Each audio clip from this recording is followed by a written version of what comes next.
Absolutely nothing beats windshield time. Welcome back to Dan the Road Trip Guy, a podcast where we have candid conversations about life lessons learned on the road. I'm your host, Bimmer enthusiast and road trip extraordinaire, Dan Neal. And now, on to the show. I am excited to talk to my guest today. His name is synonymous with auto racing. I met him in 2013 at a race event, and I've been looking forward to catching up with him on the show. He is a racer today, and he owns a race team with his mom.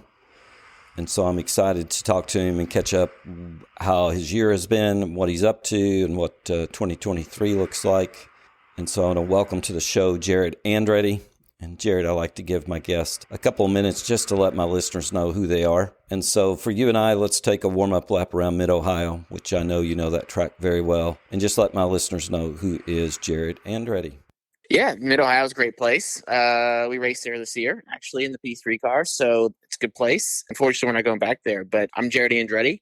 My last name is relatively recognizable. I'm a member of the whole Andretti family. My father's John. His father was Aldo, who was twin brothers with Mario Andretti. That's usually the first question people have is, where do you fit into the family tree? So that's where I fit in. I'm driving prototype in IMSA. Last couple of years I have, and I'm going to continue to do that and maybe do some expansion into some other forms of racing coming here in 23 and 24. How long you been racing? I started racing when I was 17, so I'm relatively new to it, honestly. You know, there's a lot of people that have been doing it. You know, they had 10 years head start on me. Very, very new to it. I started in 2011. Yeah, so going into 11th or 12th year now. Yeah, that's great. This is a show typically about cars and road trips and life in general. We'll get to some of those questions. First question I always like to ask my guests, tell me about your first car.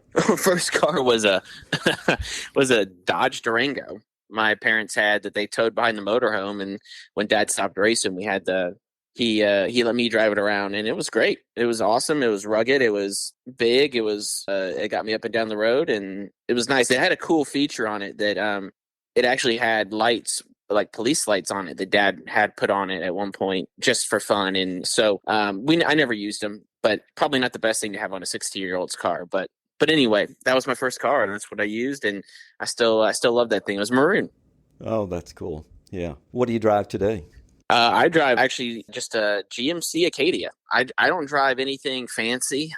I don't like. I think, you know, I get to drive all these cool cars on the racetrack, or I get to actually, you know, open them up and run them hard, and you don't get to do that on the open road. So just get something that's practical, that, you know, is comfortable, and I can get to point A to point B. Probably keeps you a little safer on the road, like you're not tempted to go racing down the road. Yeah. You always have to squelch and kind of suppress those feelings, right? So no matter when you're in a car, but I think that that kind of puts you in a different mind frame, and you just need to get to where you're going, your meeting, your debrief, whatever you're doing. So yeah, it's. I think eventually I'll want to own some cool cars and stuff like that for the road, but probably when I'm done racing, or when I don't get the feel and the adrenaline that I get on a regularly consistent basis right now. Yeah, that's right. I usually talk to, or typically my guests are older than you. You're young, and they always have these cool muscle cars from the 60s and 70s. And of course, they always end the conversation, I wish I'd have kept that car. So exactly. That's what eventually I think everybody needs to own a good muscle car before they pass, right? You know, so I think that's an important thing, and I think at some point I'll end up with some sort of muscle car, because they are just so cool. Yeah. Okay. Question for you: epic road trips that just stand out in your memory. Again, you're a young guy, but I'm sure you've been on some road trips. Anyone that just you just never will forget, and if you wanted to head out tomorrow, you'd do it again? Man, there's so many trips, right? Going to races, going to and from races, just funny stories and stuff like that. But I remember just one road trip that I would definitely do it again at some point.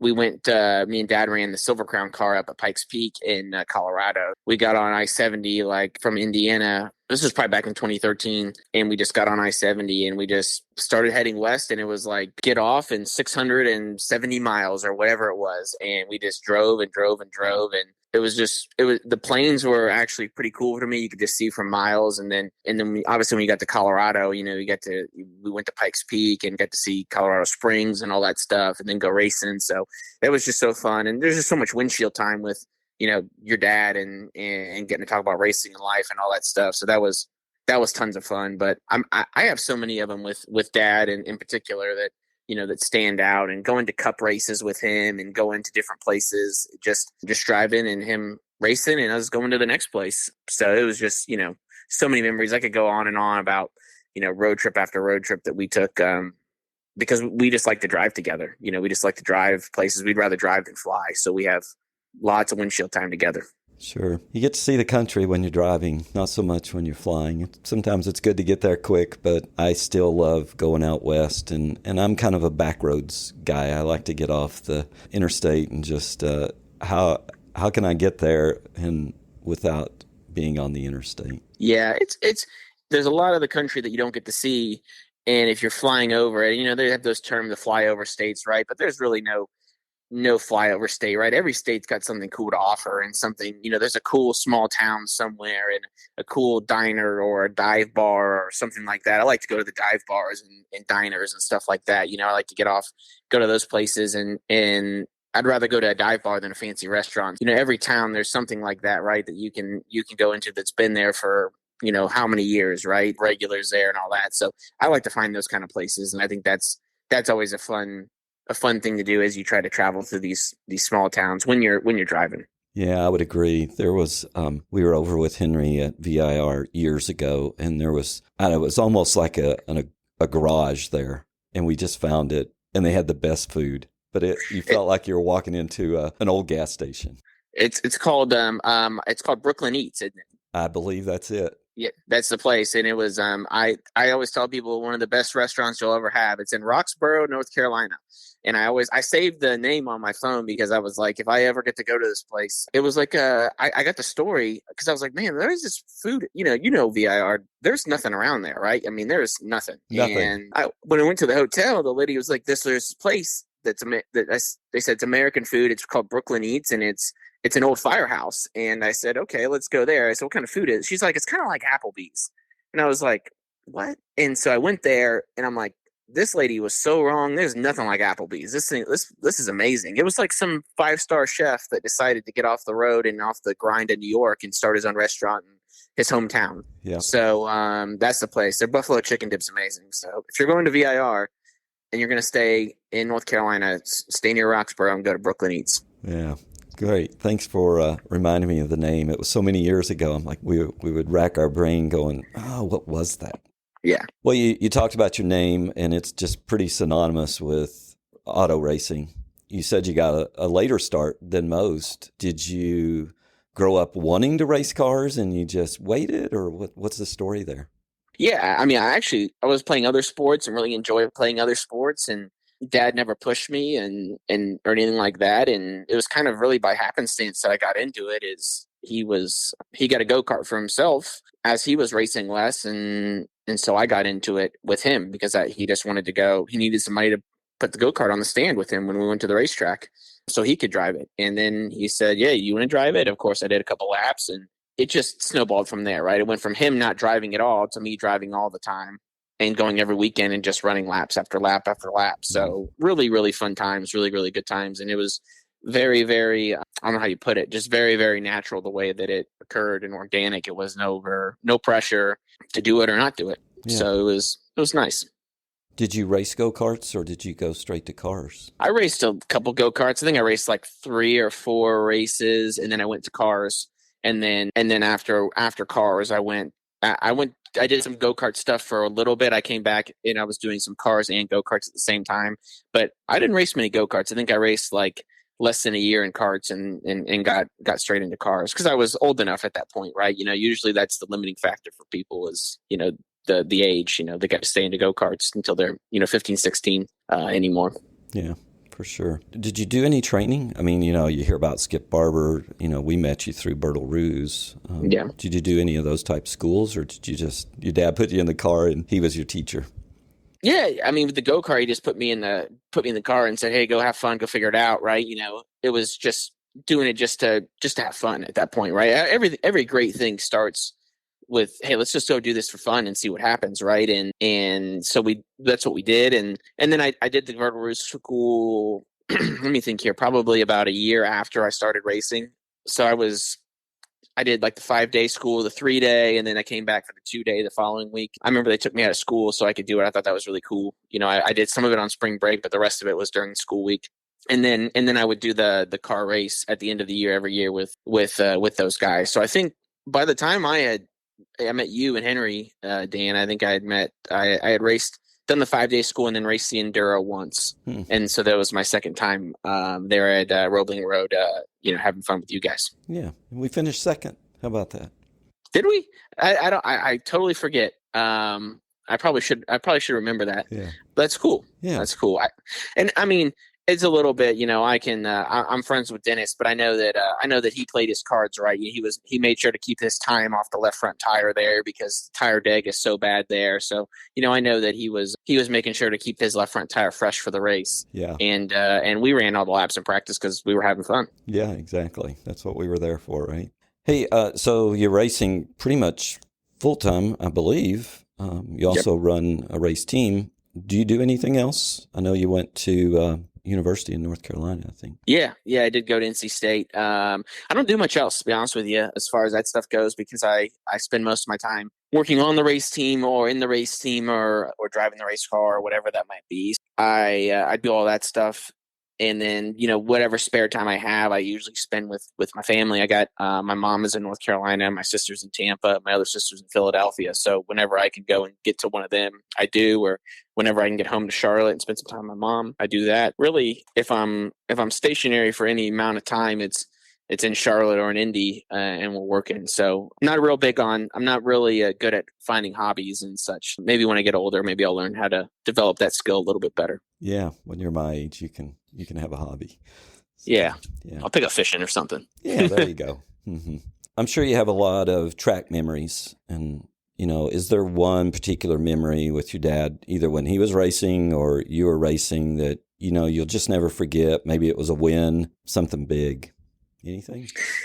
Yeah. I mean, there's quite a few of them. I mean, I think in his career, I just remember going back to the Speedway whenever he went to run Indy back after he had done all the Cup stuff, and I just remember seeing how big of a spectacle that was and how much it meant to him. So I think that really hit me. That really hit me hard, and understanding what the 500 meant to our family and then to my father in particular. So that was really cool. And then, a couple years later, I was racing full time and we were racing sprint cars. And when we got our first win together, it was really cool, like pulling into victory lane and stuff like that. And I can still see him smiling right now and stuff like that. So, those are memories that you'll take with you forever. Just stuff like that you'll always cherish, and nobody can ever take them away from you, right? Those are important things in your life that kind of molded you and shaped you to the person you are today. I know you guys, your dad passed away. What year was it? Beginning of 2020. 2020, colon cancer, correct? Yep. And I know you guys are advocates of that. Is that still a passion for your family? Yeah, it's going really well. Actually, we have the it's called the Check It for Andretti Foundation. It is a 501c3, and it's got all the proper designation. And we've been raising money and then giving away colonoscopies to individuals that are underinsured, uninsured, not able to afford their deductible for colonoscopies. And we've been working really strongly, really closely with Northeast Digestive in Concord, North Carolina. It's been going really well. We actually given away 27 colonoscopies through their partnership with them this year alone. We started in March and middle of March, and now we've given away 27. So really, really excited about that. Really, really proud of that. And we have so many great partners with it, right? We have Window World and MI Windows have donated quite a bit of money. We've had other partners on the race team, UHSM and such, that have been big supporters of it. And then really the karting centers, the Andretti Indoor Karting and Games, the locations that they've been doing a roundup campaign. And it's been just fantastic how much support we receive from all the people that come in there and from them. And so we've been able to deploy that capital to get people the right colonoscopies and the right care that they need. So we're just looking to grow it. We're looking to continue to add more doctors and try to get more and more people that can get the care that they need. It's amazing. Colon cancer is it is preventable. If you get a colonoscopy, you need to get a colonoscopy at 45, no matter who you are, family history or not. If you have family history, I would look at doing it earlier. and you can prevent it. And so the best defense is a good offense, right? So catch it before it spreads, catch it before it even festers, and that's what we're trying to do, and trying to make sure that families stay together and people are able to keep the people in their lives because they got the proper care at the right age before anything could happen. Yeah. Well, thanks for sharing that, and thanks for your work there, for sure. Thank you. This past year, it's not over yet, right? No, right. Racing's over, I guess, but the year's not over. Any particular race that stands out this year from your team that is extremely notable? Yeah, I mean, we were able to win Petit Le Mans, which was a big deal for all of us. It was the last race of the season, and Road Atlanta it's a pretty gnarly track. I mean, it's very, very hectic. It's very, very frantic. There's a lot of stuff happening there all the time.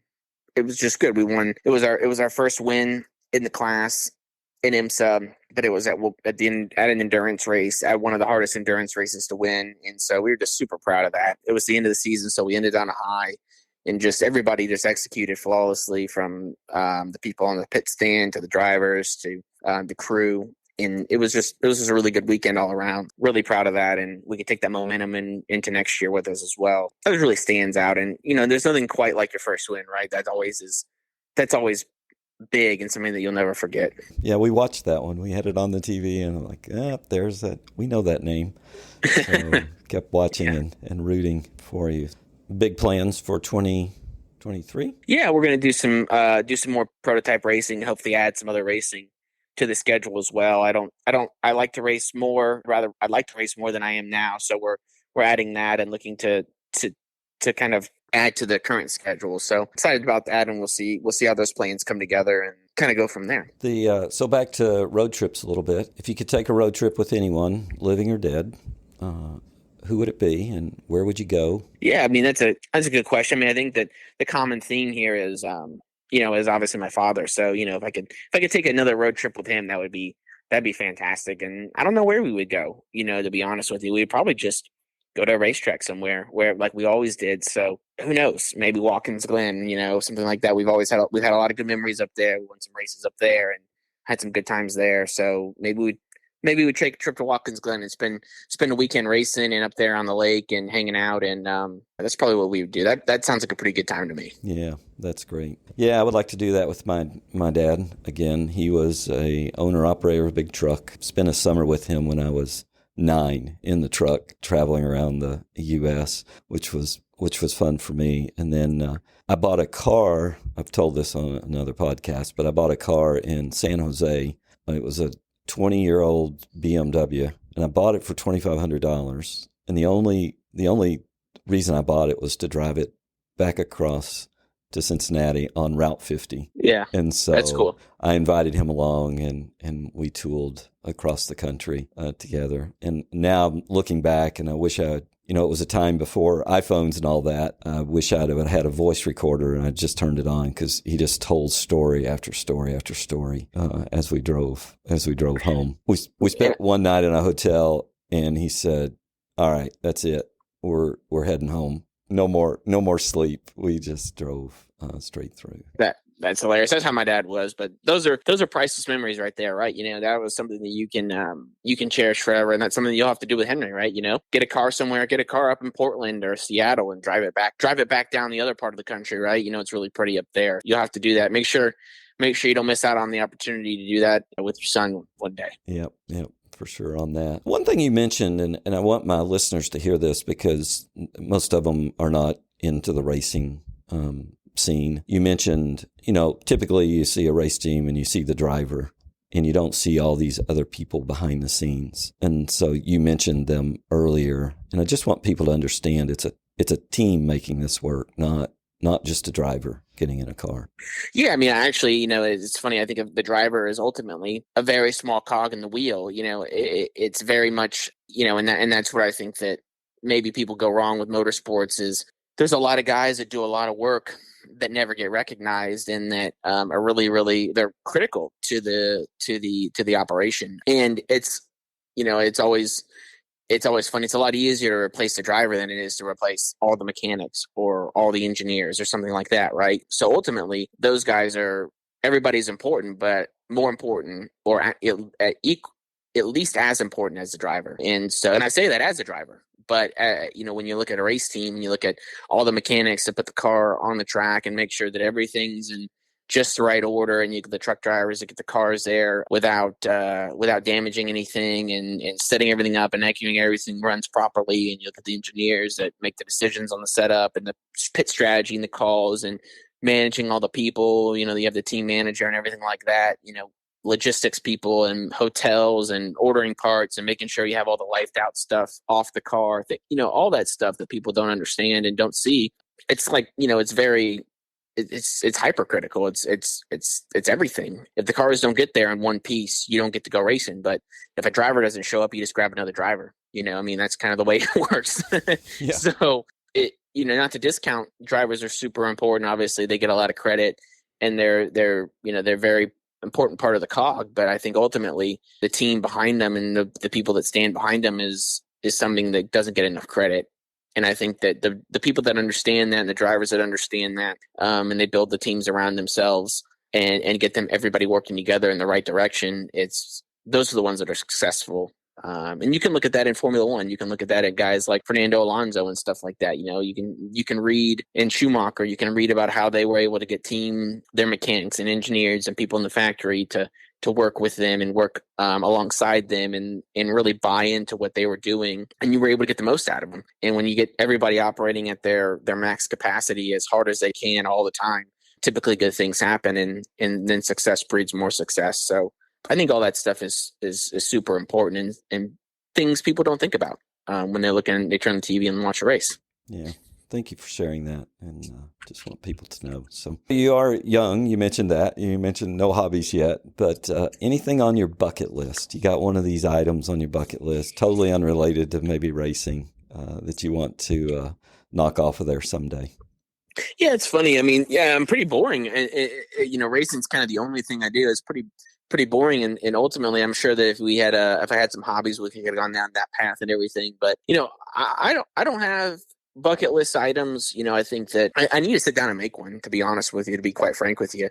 And I haven't had the time or the really the want to do that. But I think that there's really only a couple places I really want to go anymore that I've been able to kind of write down. I for whatever reason, like Austria looks really pretty to me. I want to go to like Austria, maybe some of those Eastern, kind of like mid European countries, not all the way in Eastern Europe, but kind of, near Germany and things like that. So I've always wanted to do something like that and take the family and go there and do that. Maybe that's it. Maybe just go through the hills there and drive around and stop in some small towns and find some dive bars, right? Find some local hangouts and hang out there. So yeah, that's kind of one of the things I want to do. But ultimately my bucket list comes down to, whatever my sisters and my mom want to do is what I end up doing. So when they tell me, hey, we want to do this, so then that's what I go do. And if they're happy fulfilling whatever they want to do, then I'm happy, because I'm not really a picky guy when it comes to that stuff. That's great. Yeah, I remember that about you. So you'll just live out their bucket list items. There you go. Yeah, it's pretty easy, and it's less effort for me, and they do the planning. And my mom is good at getting us all together and to get to go on vacations. We went on a vacation earlier this year because my sister graduated med school, and it was really nice to get everybody together. We had some friends that went with us as well, and we got to go and swim with some sharks and go and do the all that kind of stuff. Go to the nice crystal clear water and the things that you see in movies but you don't see in your everyday life. So that was really cool, and stuff that you'll take with you forever. That is for certain on memories. I just have a lot of great memories, and particularly one of those was meeting you and your dad in 2013. We'll just keep encouraging people to keep creating memories with those closest to them in particular, but just in their own lives, and things to look back on when they get older. I like to wrap up my show letting my guest tell my listeners how to find them, whether that be on social media, website, whatever that might be. Promote yourself, cause around colon cancer, whatever else comes to your mind. Yeah, the best thing to do is really just, if you're going to follow or you want to see what's going on, is, just follow on Twitter, Instagram. It's at Jarett Andretti. But really, if you want to be involved, I'm not great on social media. I do some social media, but I'm not really one of those people that posts an immense amount. Really want to get involved with the family or make a difference. It's just check it for Andretti.org. Go through there and see what we're doing. And, if you are so inclined to get involved, you're happy to make a donation. That's great. Anything helps. If you happen to know a doctor that's a GI doctor that would like to participate or wants to reach out to us, like, very easy to reach out to me on Twitter or Instagram through DM, all that stuff. Those are always open, and I read them all, and just want to make sure that we're keep the lines of communication with anybody that has an idea. We're always open to stuff. That's great. So it's been a pleasure to have you, Jarett, and I look forward to following you along in 2023 as you continue your racing. No, I appreciate you having me on, and thank you for following along, and hope to see Henry in the paddock somewhere. Keep an eye out for him. I hope you enjoyed this episode of Dan the Road Trip Guy, and we look forward to having you back again next time. In the meantime, if you want to find me, you can find me on the internet at Danny, D-A-N-N-Y, Neal, Neal.com. Until we meet up again, keep having conversations and keep driving.